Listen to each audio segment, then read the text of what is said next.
Welcome back to the Fixed Ops Roundtable. This panel is about leading change in retail automotive, and I'd like to welcome the panel.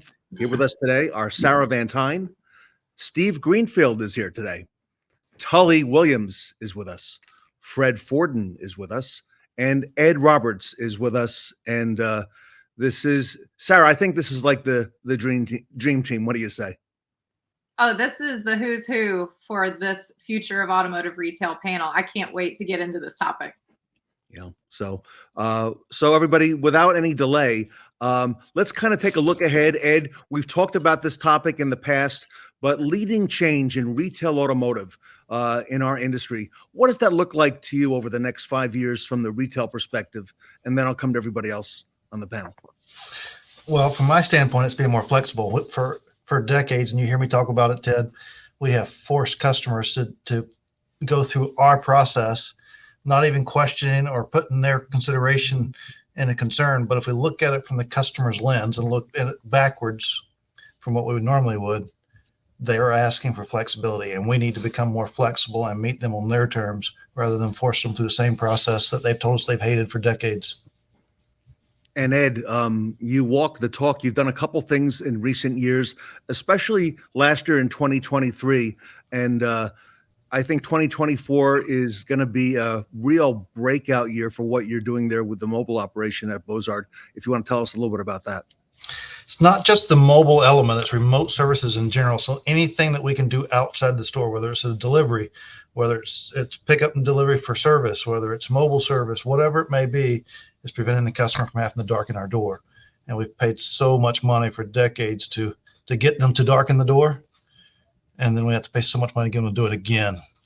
And we're going to prevent that. And so we have really put together an initiative, hired the first remote services director in the country late last year, and we're off and running.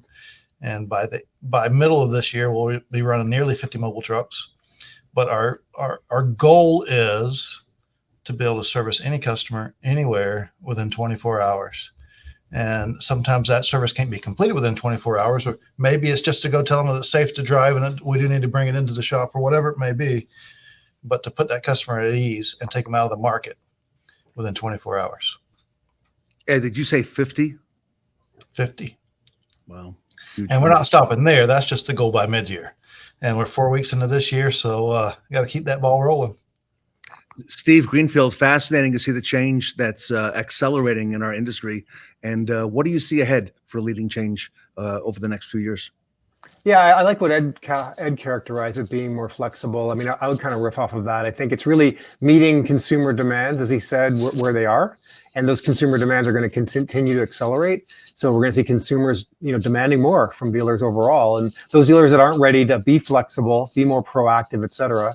And then I would say that the flip side of that is it's all about the human capital, right? It's about the frontline employees and whether or not they're going to be able to accommodate this, and whether those frontline employees are reaching out to those customers electronically, chat, email, et cetera, or whether they're meeting them in the showroom or the service bays. I think that the consumers' expectations are rising quickly.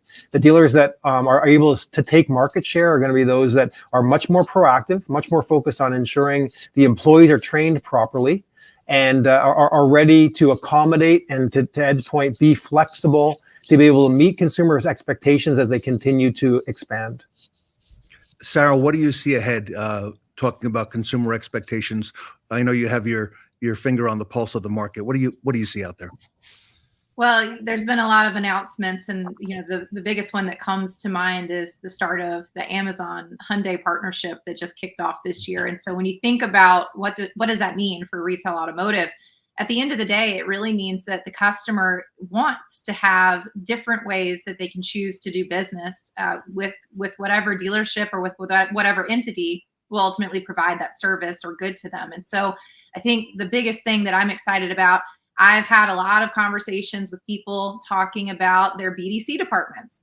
And that's a really interesting topic of conversation because there are so many facets of technology that dealerships are leveraging. There's so many different tools that they're utilizing to help their customers have a better experience, but bridging all of those pieces together can sometimes be a challenge. And so I think the biggest thing that's going to happen in the next 5 years in retail automotive is you're going to see a shift to more of a BDC mindset. You're going to have people that are going to embrace that customer, if it's by phone, if it's through chat, if it's through text messages, if it's through some kind of AI that's being monitored by a human being at the store. They're going to want to provide this customer and their customers with a more seamless experience and meet them where they are. And Ed's dealership is another great testament to that, with how he's leveraging the way that customers want to have an easy experience and do their business the way that works for them. Fred, you're no stranger to leading change in the retail automotive industry. What are you seeing out there right now? Here we are, almost done with the first month of the year. Yeah, it's this is a really it's such an interesting opportunity for us as an industry. I listened to Ed just now, and what he did was he kept it simple. And then you listen to Sarah, she focused in on one thing and she kept it simple. As we look at the different generations that are our customer base, currently they want different things, right? My generation still wants to show up at the dealership and touch the car and drive it. And, I'm an old man. I'm going to be 70 years old shortly. My granddaughter is 2.5. She can completely operate her computer. She knows how to operate the television remote. The difference in the way each generation from mine to hers has learned about technology and communication is so vastly different than what I grew up with or what you grew up with, that we can try and anticipate what they're looking for, but there's so much what feels right, what feels good right now. And it's not just that the customer base has changed, but now we've got EVs. The industry is changing. What we do is changing. And so it's like this big mosh pit of all of these new opportunities for us. And what's going to happen is the folks that are smart and really receive the signal from the customer are the ones that are going to succeed the most. Steve, before I go over to Tully, let me come back to a point that Fred just made. There are so many generations in the retail automotive industry to cater to now, particularly on the technology front. How do you see that affecting, a lot of companies that are, you see startups, you see things coming in before other people see them. How do you see that affecting change? Yeah, so I think that we're going to continue to see this proliferation of media messaging, right? Dealers will have to adopt, for example, TikTok advertising. As much as, it seems alien to me at my age in terms of like getting on TikTok and just consuming media that way, you can see just how quickly these new social media modalities have kind of taken off and gotten adoption. And then I think at the same time, I think just to summarize everything I think has been said so far, is that the dealers need to be very flexible with the way that they meet the customers, with the way they want to be communicated, the means by which they want to be communicated, et cetera. And, we're going to have to make sure that the next generation of dealer employees are very representative of the customer base in the local area, to make sure that they can communicate effectively with customers as those customers grow into being lifetime customers at the dealership. Tully, you're on the front lines there at the Nilo company out in Sacramento, just like Ed. Tully, what are you seeing? I think Steve had a great point there, is that it's about training our personnel, our great team members, to do what's right for the customer, right? But also adapt. Ed's adapting by going out there to people's houses, right? Adapt to texting. We kind of laugh at it. What does a service writer do every day? They grab their phone. And I think that it's training people to communicate with customers the way that they wanted to be, to be communicated with. We want them to say yes. Is it with their phone? Is it through an email, or is it on the phone? It's going to be one of the things, right? And I think that when we look at it, what I see is the need, and what I see is going to come is great technology coming together to make it happen. The problem we have in the automotive world is everybody doesn't want to talk to everybody. We can't even get Cox's products to talk to each other very well, right? And I think that when you look at products and I think texting is the biggest issue, is that it's hard to get products that sync with our DMSs or with whatever the write-up tool you're using, right? I'm an X-Time person. But the texting program and the communication, I would say, are about half of what they should be today. And the technology today, to me, is unlimited. And as we have young people like Fred was saying, the daughter at 2.5 years old, she should be able to say yes to an oil change at the age of 5, because we want it that easy. And if we want complexity, we'll have that complexity. But what I really want see coming is technology helping our great team members be successful, which in turn makes it easy for a customer. That's what I see coming. Steve, what do you see happening in terms of artificial intelligence? I know Fred, Sarah, Ed, and Tully, we've all talked about that. Steve, what do you see coming in ahead for us? Yeah, so I think I would riff off of what Tully just said. You know, I think it's a good catchphrase. Like, have the vendors' technology make it easier for our team members. And I think we're going to see that. I think that you know, the artificial intelligence for the first wave here is going to be very much about sort of like what do I have in terms of an upsell for a dealer to embrace artificial intelligence. I think where it really becomes effective is when artificial intelligence just exists in every product. And the goal is to make every employee's job easier, to augment their intelligence. Employees should seem smarter, should be able to get more work done quicker because they're relying on sort of a suite of like artificial intelligence enabled tools around them to make sure it keeps them out of trouble. Their spelling improves, their grammar improves. They can get more communications out in any given time frame, and they can get more work done more quickly. And I think, you know, the pressure will be on the vendors to weave in artificial intelligence effectively to make all of the team members much more effective in terms of customer experience. Brian Kramer, you're here right on cue because we wanted to talk a little bit about appraisal tools, and we figured you were waiting to the last minute to come in, so you're right on time, Brian. Brian, has been a big focus. We've seen it over the last few months, last few years on trade appraisal tools. You, Brian Kramer, have been a big part of that. What do you see that's next for our industry there? So we see a few things, and actually, I apologize for my showing up late, but I was actually on a call about this right before this. So what we see is harnessing data that already exists, that's in a data lake somewhere, but it's not easily to activate for car dealers. So let's say that Ed Roberts has 300 used cars in stock, and he wants to price it compared to the industry. What's the accuracy of that competitive set from all the other dealers? Are they as sharp as he is, or are they on a Ford F-150? Are they 30% accurate on their competitive set versus 70%? Does he really need to lower the price, or does he need an AI recommendation? Hey, by the way, if you do this, reducing the price of this is going to get you this many more impressions. Or maybe it's not it's a vehicle of low scarcity, and recommending to dealers so that they don't have to use all the tribal knowledge. Now it's going to obviously flatten out the leveling the playing field, and then it's going to come down to coaching, leading, developing, and promoting. Which is really the core fundamentals of what everybody does, calling customers, dealing with human beings. I think that's the future of it. But I think that by, like what Steve was saying, by enabling dealers to be able to determine, should I pay to increase the SRPs and VDPs like you do on Facebook or Twitter? If I spend this much in this period of time, after hours, maybe when there's no dealership employees, last weekend of the year when maybe we don't have staff that's available on a Sunday, and they want to be able to do something for that Monday, President's Day or whatever it is, to be able to have a SaaS model that's autonomous so that they can do it by a VIN-based level retail or acquisition strategy.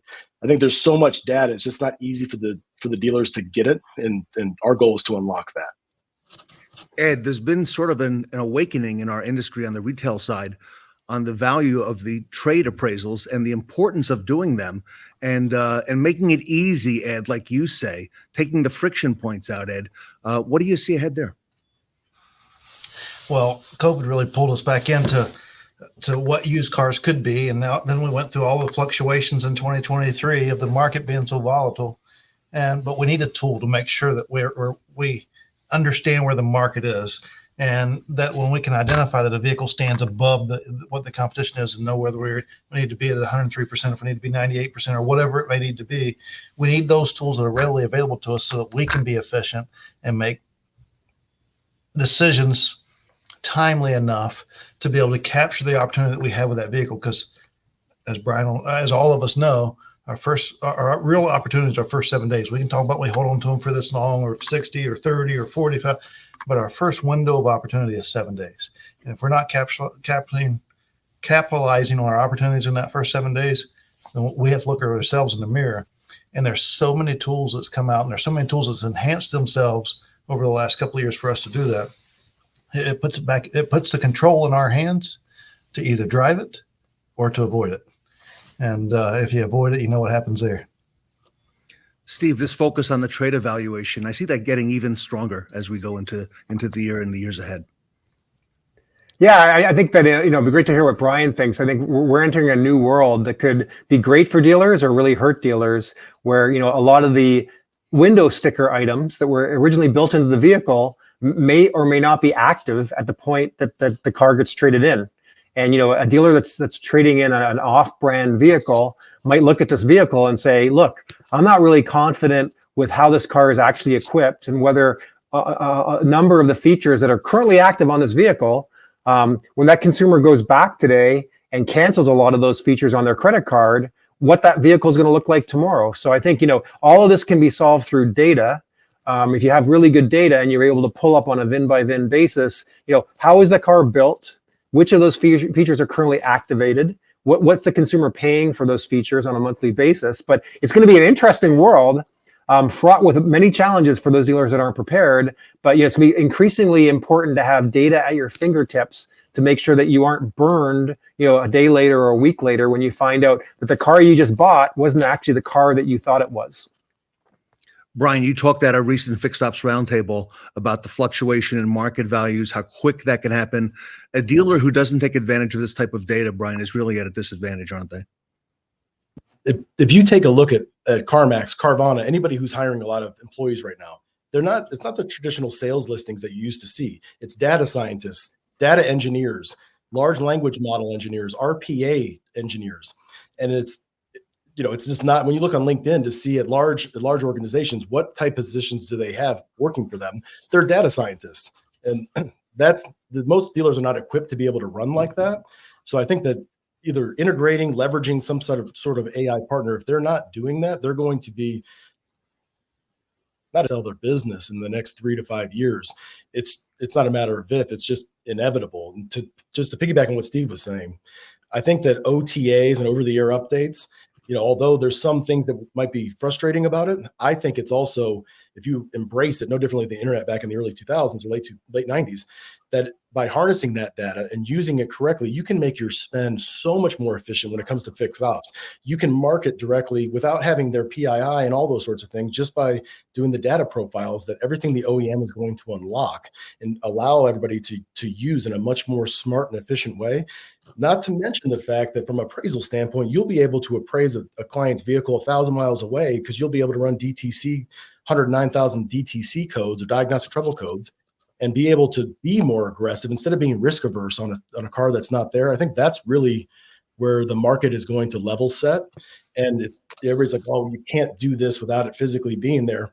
Maybe that used to be the case, but it's going to be like cell phones when that happens. And then it's going to come down again, like what Steve was talking about. What's the equipment on the vehicle? Do you have the over-the-air build sheet updates to know which ones are subscription models versus permanent build models? And whoever has the equivalent of a 26-digit VIN, because you can decode that much on an over-the-air update from a it's just a, what do they call it? The fifth screen of an API. It's of a tech stack. It's just another device, and harnessed correctly, it's another data lake that will, could actually reduce dealers' spend significantly while increasing revenue and gross profit. Fred, fascinating to see all this technology, how it's playing out, and amazing how fixed operations is really still central to all of these things, Fred. Yeah, no doubt. So as a technology company, if we look at the history, it really gets interesting. So we go back 20, 30, 40 years. You had great used car managers, but that was the very, very small percentage. And then there was everybody else. And Brian just said it, risk aversion, right? I watched more used car guys avoid the risk, and leave so much money on the table as we went in and consulted over the years to their dealerships that it was scary, right? But they also knew if they ended up $25,000 underwater at the end of the month on their financial statement, that could cost them their job, right? So it's always been a very, very scary place to be in our industry. And so all of this technology and Brian's description just now of all of the things going into tech, look what we did with fixed operations over the last 20 years, right? First, we had inspection products. We had ASR Pro. We had MPI Edge. Then all of a sudden, we started having recon tools come right behind that. And so now we're doing a better job as an industry of controlling the costs on recon. And more importantly, perhaps than the cost, is the time factor involved in getting that vehicle frontline ready, right? So we've progressed over the last 20 years to fix those things. The same thing is now beginning to happen with used car inventory. There's more and more data. The one thing about used car inventory and values that we can't control is what happens out in the economy that we're not ready for, right? COVID hits, boom. As an industry, we have no new cars. I sold my 2020 F-250 after driving it for 3 years. I paid $95,000 for that thing when I bought it, and I sold it for $80,000 3 years later because I knew the market was right there. Boom, get out of this thing now.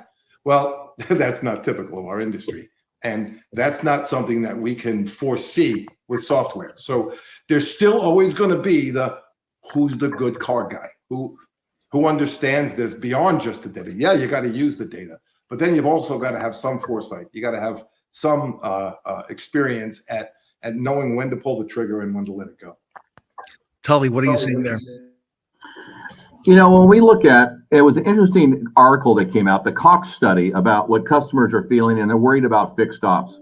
And what I worry about is people being harassed in the service drive, and we harass our customers to buy their car. Now, here's the deal. I want to buy the customer's car because the best used car is a customer's trade-in that has a warranty on it. So I think that we have to use technology to make it easier for the customer and the customer not to feel threatened that every time they're going to run in, we're going to run out to the car and try to buy it from them. Because we're in the repeat referral business. We're not in the buy one car and see you later business. And I think we need to utilize it. How do we give those great estimates? Brian said that over the air. How can we get that to the customer where they're not going to feel threatened at home, maybe? Or when they have their service appointment, we send it to them before they come in. Because if we start harassing people in the service drive, the dealership will die. And you got to remember, we are selling the next 1,000 cars. The sales department sells the first car. And I think that we have to be educated enough and have technology to help our great team members, not AI, our great team members help say, do you want to buy that car or do you want to get your car fixed? I think that, to me, is the biggest challenge coming up. Brian, I'll let you respond to that. That was a hot topic this morning on Clubhouse, a real hot topic. And it started with lifecycle management, right? And where because typically you have two different flows. You've got either your X-Time or Dealer FX, and you got your eLead or your VIN Solutions, and they're running concurrently. And in many cases, like in my dealership, they didn't talk to each other. So we had a confirmation email coming out from the acquisition team. Hey, we want to buy your car, which did have totally a link to, hey, if you want to know what's worth prior to arrival, here it is. But the service manager's email was going out the same day. So now our opt-out rate goes up because they're like, why are they, it's the right hand not talking to the left hand. So I think that everybody needs to kind of peel back, take a look at what does your journey want to look like? Not what it looked like in 2010 when those CRMs were built and those workflows were created. But today, what does it look like? That's where AI comes in. But AI, as I was talking to a bunch of dealers today, to tell his point, they're like, well, how do I, they got the 12-month email in most CRMs. Hey, call them and see if you can, Sarah, this from the BDC world. See if you can trade them out of their vehicle. Well, that's taken literally. That's not going to go very well because it's not intended to be like that. And when you peel back the layers behind that, I think that what they're saying is, actually, what I said is you shouldn't sell. You shouldn't sell 12 months, birthdays, anniversaries. That's something different. You should give them something. You should give them some sort of discount on accessories or something like, we all get on our birthdays from all these different vendors. We don't redeem them 90% of the time, but it's like earned media versus paid media. They gave it to me. I know I didn't redeem my Longhorn gift card or my, whatever, the ice cream thing that somebody sent me, but at least it was nice that they sent it instead of them trying to pitch slap me, as I say, and trying to slap me with pitches, trying to sell me something. Now, I do think that by decentralizing that and enabling it, if somebody doesn't want to sell their car, the first answer should be not a problem. Whenever you do decide that you do want to sell it, and here's my business card, there's a QR code in the back, you can scan it, and that'll give you a guaranteed value. But we're always in the market, just so they don't go to like CarMax or Carvana or something like that. But in addition to that, the marketing spend, if you have a lockdown process like that, should shift regardless of what the external conditions are. If you have, the new car sales going down, it always should shift to the service department, because there's always traffic coming in through the side door. It's more volatile coming in through the front door, but that's the only consistent way. But I think that you have to be tactful about how you're engaged with these clients. Last question for the panel today. I'll make it a lightning round. Talk about EVs. I'll start with Steve Greenfield. Everyone, if you keep your answer to 30 seconds or so. Steve, what do you see ahead for EVs this year, and what bottlenecks are ahead? I'll start with you, and then over to Sarah, over to Ed Roberts, Fred Forden, Tully, and I'll have Brian bring it home. I think we'll continue to see softening consumer demand, an oversupplied environment as more of the legacy automakers bring more supply online. I think that increased incentives, great discounts for consumers, probably no front-end margin for dealers, for the legacy automakers for the most part on EVs. The first generation will continue to have issues with recalls, so the dealers will be busier than ever for the first generation. Longer term, dealers should be looking at this and saying, on a car-by-car basis, I may have longer service intervals and not see the cars as frequently. Wonderful. Sarah, your thoughts, EVs? I'm going to switch to the service side for a second. So, one of the challenges that customers may anticipate would be getting the vehicle in for some of those recalls if they have an older vehicle, the timing in the dealership and the availability to schedule those. That could be a bottleneck for dealerships, because as they try to move their technicians that are certified to handle that work, having those vehicles go through, you don't want to neglect your other forms of business. You don't want to neglect the maintenance and those other items that are coming in. So from a consumer standpoint, I think one of the bottlenecks that we do need to address is education. A lot of consumers aren't educated about what to expect with their EV vehicle. They aren't educated about how it can be beneficial to them in their marketplace. So it's up to us as the dealership to be that voice in the community, and up to us to really inform the customer of what their options are and be ahead of that curve rather than reactive. Excellent. Ed Roberts. Well, most all manufacturers has pulled back on the volume of production, but we still have to sell the ones that they're pushing out there, and we still have to work on infrastructure. And there's tons of opportunity to help with our customers' home infrastructure. But for instance, last month when my daughter was traveling, she drives an EV, but I took her my hybrid vehicle to let her drive it because I did not want her to be a target out on the side of the interstate, getting a charge at Christmas time, knowing with everybody in the world knowing that she's traveling and all those things. There's opportunity there. We got to clarify the tax laws. We know the tax laws because we're in the business.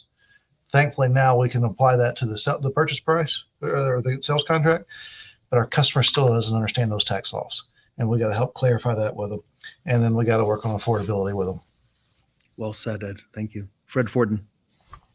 I think Steve covered most of it really well. The other thing I'll add is, the Fed is the one that has pushed us to the EV reality. And I think what's going to happen eventually is they're going to have to help build the infrastructure of all of the chargers and all of the things that have to happen to make this reality hold up, because otherwise, it all comes tumbling down if the infrastructure is not there. Excellent. Tully Williams. Steve was spot on. I think that on the service side here is EVs are a challenge. The worst built cars in America are all EVs. We have cars that are in our shops for months. And I'm going to say it one more time, for months for parts. This is not a good EV commercial. But I think that EVs are here to stay. I think we're in the learning phase. I kind of remember it in the early 80s when I was in the business, that when they put a computer in the car, it took us a little bit to get it figured out. But I think that we need to educate our customers about what an EV is all about. EV is not a car that you're going to take to New York. EV is a car that you go get your groceries and go to work in. And just, be open and tell them how it works. And then we have to encourage them to show up at the dealership for those annual services to make sure that we do keep your car up to date with the latest technology. And, and they all think that when they buy an EV, it's a one and done. And that is not the case. Education by humans is the best part. Thank you, Tully. Brian Kramer, bring it home. I would say the first thing is that for dealers that are trying to, I see a lot of dealers that go around the country where the salespeople, the sales force, or the service advisors are not as educated about EVs as they should be. And it's kind of like, Ted, you remember this with Toyota and Lexus when hybrids first came out. everybody would try to flip everybody to a gas engine because they weren't as knowledgeable about what a hybrid was doing. Now, obviously that's changed since, but I think we're kind of at that same point with EVs. I agree with Fred when he's saying that, the market's forced. We see only 4% of searches on EVs on cars.com out of 28 million searches a month. 4% of them are looking for EVs, yet the supply doesn't align with that because there's union agreements and there's certain things that all the legacy OEMs have had to produce, and they're going to produce those cars regardless. I mean, that genie's already out of the bottle and it's not going back in. And I think that for dealers, if you're not the EV expert, which they all need to be, but they need to have a champion or whatever in the service drive or service department. They need to have a champion on the sales department and somebody who's leading that charge from an online search standpoint. You can own the market from a service marketing standpoint on EVs because there's so few that are dominating that from an SEO standpoint. And I think that, overall, if you're not the best end user yet as a dealer, don't try to market it and advertise it as if you are. And if you take one of these in on trade, if you don't have the staff that's equipped to sell it, what we see is it's like the Pareto principle. 80% of the hybrids are sold by 20% of the dealers or EVs in the country. So if you're not equipped with the financing and the knowledge and you're trying to sell these things used, you're going to end up losing money wholesale anyway, sometimes $20,000, $30,000 we're seeing, as a common occurrence. So if you're not tuned in to the recalls that just happened with Tesla and the over-the-air updates and how it wasn't a big deal, and you're not dialed into that on a daily basis, I would advise dealers to let somebody else who is dialed in on that handle that, just like a subprime deal or like a 3-bad Carfax welded back together chassis. Treat it the same way. You don't have to be the best end user on every single EV. It's like legalized gambling. I want to thank the Leading Change panel. Thank you, everybody. Great information. Steve Greenfield, Sarah Van Tine, Tully Williams, Fred Forden, Ed Roberts, and Brian Kramer here today with us at the Fixed Ops Roundtable.